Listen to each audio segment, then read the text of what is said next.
Qalbimning bo'yida gullar ochildi. Sening kulging bilan nurlar sochildi. O'zga yo'l kerakmas, ko'nglim tinglandi. Sen borsan dunyoda baxtim topildi. Sen borki bu hayot menga go'zaldir. Har bir aytgan so'zing menga g'azaldir. Yuragim urishi faqat sen uchun, senga bo'lgan sevgim beazaldir. Sen borki canım, sen borki.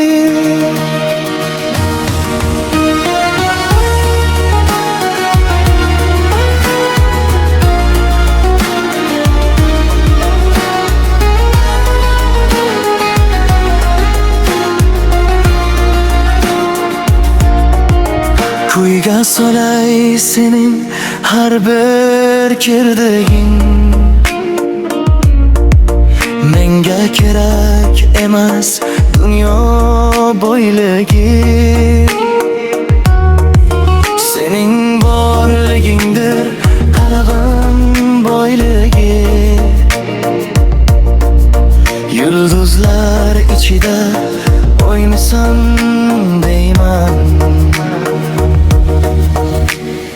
Mayli go'zallarning barchasi ketsin, mening bu olamga osmonlar yetsin. Senga sadoqatim abadiy bo'lsin, sening sevging bilan umrim boyisin. Sen borki bu hayot menga go'zaldir. Har bir aytgan so'zing menga g'azaldir. Yuragim urishi faqat sen uchun, senga bo'lgan sevgim dilda azaldir. Sen borki canım, sen borki.